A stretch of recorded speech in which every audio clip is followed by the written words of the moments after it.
The stories came, hesitantly, insistently, sometimes with tears. More than 80 witnesses across 4 countries appeared before the UN panel to give evidence of torture, starvation and summary execution at the hands of the North Korean state.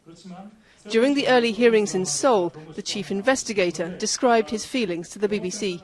As one of the witnesses said, in some ways what happened to us was worse than Auschwitz.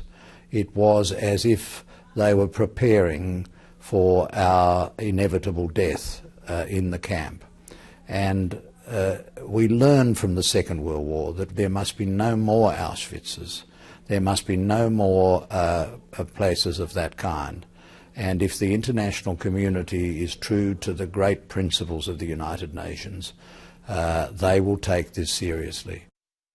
Many witnesses spoke about life inside a network of political prison camps hidden in North Korea's mountainous countryside. A former prison guard described what the satellite photographs don't reveal, that inmates sent to die in the camps were seen as less than human. The panel heard from some of them too. One time I overheard my mother and brother talking about escape, and I later reported it. I called them as mother and brother, but I didn't have any special feelings of kinship or the concept of family. Later, both my mother and brother were publicly executed because of me, and I had to witness their deaths in front of lots of people.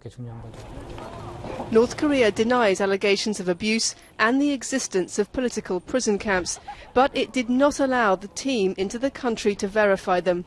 Human rights activists hope the conclusions of this report will put pressure on Pyongyang to respond. The allegations heard by the panel are not new to people here in South Korea. What is new is the involvement of the UN in investigating them and the possibility that it could lead to international indictments. Lucy Williamson, BBC News, Seoul.